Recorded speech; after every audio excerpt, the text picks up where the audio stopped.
നമസ്കാരം. അക്ഷയ കേരളമിലേക്ക് ഏവർക്കും ഒരിക്കൽ കൂടി സ്വാഗതം. കേരളത്തിലെ സാധാരണക്കാർക്കും സാമ്പത്തികമായി പിന്നോക്കം നിൽക്കുന്ന കുടുംബങ്ങൾക്കും ഏറെ ആശ്വാസം നൽകുന്ന ഒരു പ്രധാന ആരോഗ്യ സുരക്ഷാ പദ്ധതിയെക്കുറിച്ചാണ് ഇന്നത്തെ വീഡിയോയിൽ നമ്മൾ വിശദമായി അറിയാൻ പോകുന്നത്. ഒരു കുടുംബത്തിൽ പെട്ടെന്നൊരു ഗുരുതര രോഗം വന്നാൽ ഏറ്റവും വലിയ ആശങ്ക ചികിത്സാ ചിലവാണ്.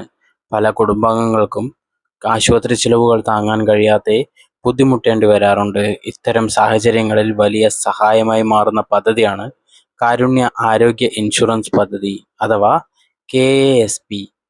ഈ പദ്ധതിയിലൂടെ അർഹരായ കുടുംബാംഗങ്ങൾക്ക് പ്രതിവർഷം 5 ലക്ഷം രൂപ വരെ സൗജന്യ ചികിത്സാ പരിരക്ഷ ലഭിക്കാം.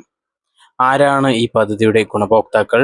എന്തെല്ലാം ചികിത്സകൾക്ക് സഹായം ലഭിക്കും? പേരെങ്ങനെ പരിശോധിക്കാം? ആശുപത്രിയിൽ എങ്ങനെ ഉപയോഗിക്കാം? ഇതെല്ലാം ഈ വീഡിയോയിൽ വിശദമായി നമുക്ക് നോക്കാം. കേരള സർക്കാർ നടപ്പിലാക്കുന്ന പ്രധാന ആരോഗ്യ സുരക്ഷാ പദ്ധതികളിൽ ഒന്നാണ് കാരുണ്യ ആരോഗ്യ ഇൻഷുറൻസ് പദ്ധതി. സാമ്പത്തികമായി പിന്നോക്കം നിൽക്കുന്ന കുടുംബങ്ങൾക്ക് വലിയ ചികിത്സാ ചെലവുകൾ വന്നാൽ സാമ്പത്തിക സംരക്ഷണം നൽകുക എന്നതാണ് പദ്ധതിയുടെ പ്രധാന ലക്ഷ്യം. പദ്ധതിയുടെ ഭാഗമായ അർഹതയുള്ള കുടുംബാംഗങ്ങൾക്ക് ആശുപത്രിയിൽ പ്രവേശനം, ആവശ്യമായ സാഹചര്യങ്ങളിൽ വിവിധ ചികിത്സകൾക്ക് ഇൻഷുറൻസ് പരിരക്ഷ ലഭിക്കുന്നു. സാധാരണ ചികിത്സകൾ മാത്രമല്ല, ഗുരുതര രോഗങ്ങൾക്കും ശസ്ത്രക്രിയകൾക്കും ആവശ്യമായ വലിയ ചിലവുകൾക്ക് സഹായം ലഭിക്കുന്ന രീതിയിലാണ് പദ്ധതി രൂപകൽപ്പന ചെയ്തിരിക്കുന്നത്. ഒരു കുടുംബത്തിന് ഒരു വർഷം വരെ 5 ലക്ഷം രൂപയുടെ ആരോഗ്യ പരിരക്ഷ ലഭിക്കുന്നതാണ് പദ്ധതിയുടെ പ്രധാന പ്രത്യേകത. ഇവിടെ പലർക്കും ഒരു സംശയമുണ്ടാകുന്ന കാര്യമാണ്, എല്ലാ കുടുംബങ്ങൾക്കും ഈ പദ്ധതി ലഭിക്കുമോ എന്നുള്ളത്. ഉത്തരം ഇല്ല എന്ന് തന്നെയാണ്. സർക്കാർ നിശ്ചയിച്ച മാനദണ്ഡങ്ങൾ അനുസരിച്ച് സാമ്പത്തികമായി പിന്നോക്കം നിൽക്കുന്ന അർഹതയുള്ള കുടുംബങ്ങൾക്കാണ് ഈ ആനുകൂല്യം ലഭിക്കുന്നത്. പദ്ധതിയിൽ ഉൾപ്പെടുന്ന കുടുംബങ്ങളുടെ വിവരങ്ങൾ സർക്കാർ പട്ടിക പ്രകാരമാണ് നിശ്ചയിക്കുന്നത്. അതിനാൽ നിങ്ങളുടെ കുടുംബത്തിന് അർഹതയുണ്ടോ എന്ന് ഉറപ്പാക്കാൻ ഔദ്യോഗിക പട്ടികയിൽ പേര് പരിശോധിക്കേണ്ടതാണ്. പലരും ചോദിക്കുന്ന ഒരു പ്രധാന ചോദ്യം, റേഷൻ കാർഡ് ഉള്ള എല്ലാവർക്കും കാരുണ്യ ആരോഗ്യ ഇൻഷുറൻസ് പദ്ധതി ലഭിക്കുമോ എന്നുള്ളത്. അല്ല, കാരണം എല്ലാവർക്കും ലഭിക്കില്ല. റേഷൻ കാർഡ് മാത്രമുള്ളത് കൊണ്ട് എല്ലാവർക്കും ഈ ആനുകൂല്യം ലഭിക്കണമെന്നില്ല. സർക്കാർ തയ്യാറാക്കിയ അർഹത പട്ടികയിലാണ് പേരുൾപ്പെട്ടിരിക്കേണ്ടത്. അതായത് KASP പദ്ധതിയിൽ ഉൾപ്പെട്ടവർക്ക് ലഭിക്കുന്ന പ്രധാന സഹായങ്ങൾ: ആശുപത്രി ചികിത്സാ സഹായം. രോഗം ബാധിച്ച് ആശുപത്രിയിൽ പ്രവേശിക്കേണ്ടി വരുന്ന സാഹചര്യങ്ങളിൽ ചികിത്സാ ചിലവുകൾക്ക് സഹായം ലഭിക്കും. അതേപോലെ 2, ശസ്ത്രക്രിയകൾക്ക്. വലിയ ചിലവ് വരുന്ന പല ശസ്ത്രക്രിയകൾക്കും പദ്ധതിയുടെ പരിധിയിൽ സഹായം ലഭിക്കാം. അതുപോലെ 3, ഗുരുതര രോഗചികിത്സ. ക്യാൻസർ, ഹൃദയ സംബന്ധമായ രോഗങ്ങൾ, വൃക്ക സംബന്ധമായ ചികിത്സകൾ തുടങ്ങിയ നിരവധി ഗുരുതര ചികിത്സകൾക്ക് ഈ പദ്ധതി സഹായമാകുന്നുണ്ട്. 4, ആശുപത്രി പാക്കേജ് സംവിധാനം. പദ്ധതിയിൽ ഉൾപ്പെട്ട ആശുപത്രികളിൽ നിശ്ചിത ചികിത്സാ പാക്കേജുകൾ പ്രകാരമാണ് ആനുകൂല്യം ലഭിക്കുന്നത്. KASP പദ്ധതിയുടെ ആനുകൂല്യം ലഭിക്കാൻ പദ്ധതിയിൽ ഉൾപ്പെടുത്തിയിട്ടുള്ള ആശുപത്രികളെയാണ് സമീപിക്കേണ്ടത്. സർക്കാർ ആശുപത്രികളിലും പദ്ധതിയിൽ ഉൾപ്പെട്ട സ്വകാര്യ ആശുപത്രികളിലും ഈ സേവനം ലഭ്യമാണ്. ചികിത്സയ്ക്ക് പോകുമ്പോൾ ആധാർ കാർഡ്, റേഷൻ കാർഡ്, മറ്റ് ആവശ്യമായ തിരിച്ചറിയൽ രേഖകൾ എന്നിവ കൈവശം വെക്കുന്നത് നല്ലതാണ്. ആശുപത്രിയിലെ KASP ഹെൽപ്പ് ഡെസ്കിൽ നിന്ന് കൂടുതൽ വിവരങ്ങൾ ലഭിക്കും. ഇപ്പോൾ ഏറ്റവും പ്രധാനപ്പെട്ട കാര്യം, നിങ്ങളുടെ കുടുംബത്തിന് KASP ആനുകൂല്യമുണ്ടോ എന്ന് എങ്ങനെ അറിയാം? അതിന് സ്റ്റേറ്റ് ഹെൽത്ത് ഏജൻസി കേരള, അതായത് ഷാ കേരളയുടെ ഔദ്യോഗിക വെബ്സൈറ്റ് വഴി പരിശോധിക്കാം. അവിടെ ലഭിക്കുന്ന സേവനങ്ങൾ, നിങ്ങളുടെ കുടുംബ വിവരങ്ങൾ നിങ്ങൾക്ക് പരിശോധിക്കാം. കൂടാതെ സമീപത്തെ അക്ഷയ കേന്ദ്രം വഴിയും പല സേവനങ്ങളും ലഭ്യമാണ്. അക്ഷയ കേന്ദ്രത്തിൽ പോയി കാരുണ്യ ആരോഗ്യ ഇൻഷുറൻസ് പദ്ധതിയുടെ അർഹത നിങ്ങൾക്ക് പരിശോധിക്കാം എന്ന് പറഞ്ഞാൽ ആവശ്യമായ സഹായങ്ങൾ നിങ്ങൾക്ക് ലഭിക്കും. ഇനി പലർക്കുമുള്ള സംശയങ്ങളാണ്, KASP കാർഡ് എങ്ങനെ ലഭിക്കുന്നുള്ളത്. അതിനുത്തരം എന്താണ്? അർഹതാ പട്ടികയിൽ ഉൾപ്പെട്ട കുടുംബങ്ങൾക്കാണ് പദ്ധതിയിൽ ആനുകൂല്യം ലഭിക്കുന്നത്.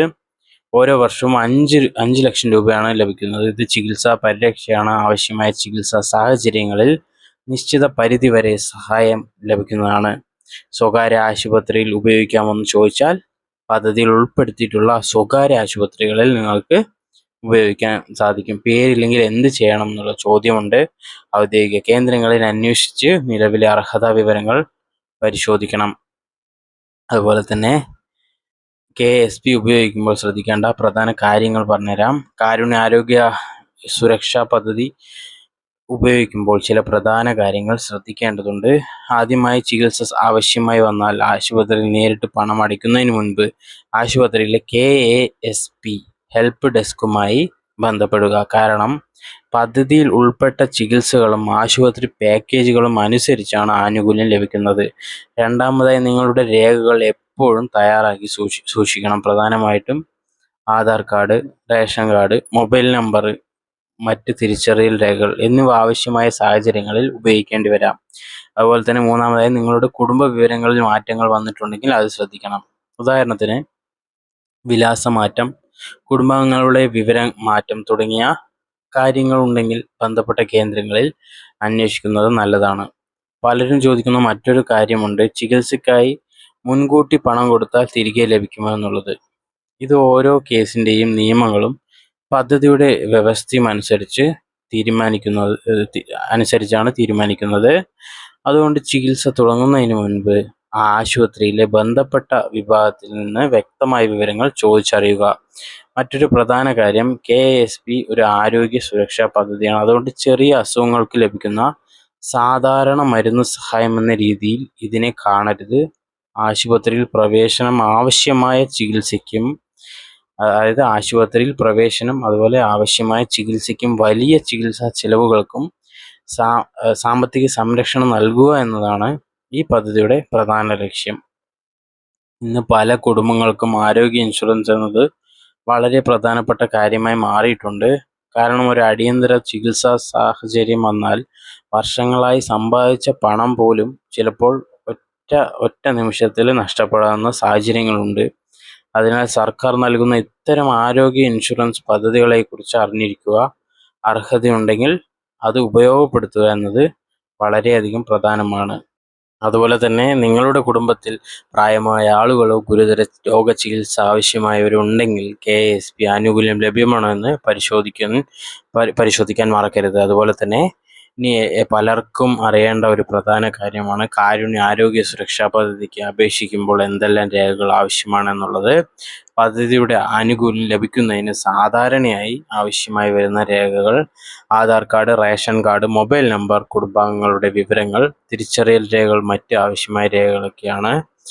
ഇതെല്ലാം തയ്യാറാക്കി വെക്കുന്നത് നല്ലതാണ്. എന്നാൽ ശ്രദ്ധിക്കേണ്ട കാര്യം, KASP പദ്ധതിയിൽ അർഹത സാധാരണയായി സർക്കാർ നിശ്ചയിച്ചിട്ടുള്ള ഗുണഭോക്തൃ പട്ടികയുടെ അടിസ്ഥാനത്തിലാണ്. അതുകൊണ്ട് അപേക്ഷ നൽകുന്നതിന് മുൻപ് നിങ്ങളുടെ കുടുംബത്തിൻ്റെ അർഹത പരിശോധിക്കുക.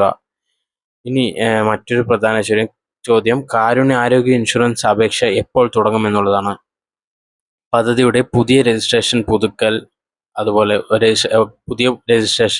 പുതുക്കൽ, അർഹതാ പരിശോധന തുടങ്ങിയ കാര്യങ്ങൾ സർക്കാർ ഔദ്യോഗിക അറിയിപ്പ് അനുസരിച്ചാണ് നടക്കുന്നത്. അതിനാൽ അപേക്ഷ ആരംഭിക്കുന്ന തീയതി, പുതിയ അപ്ഡേറ്റുകൾ എന്നിവ അറിയാൻ ഔദ്യോഗിക KASP അല്ലെങ്കിൽ കേരള അറിയിപ്പുകൾ, അക്ഷയ കേന്ദ്രങ്ങൾ, ബന്ധപ്പെട്ട സർക്കാർ സേവന കേന്ദ്രങ്ങൾ എന്നിവ പരിശോധിക്കുന്നത് നല്ലതാണ്. അപേക്ഷ ആരംഭിക്കുമ്പോൾ അവസാന ദിവസത്തിനായി കാത്തിരിക്കാതെ നേരത്തെ തന്നെ രേഖകൾ തയ്യാറാക്കി വെക്കുന്നത് നല്ലതാണ്.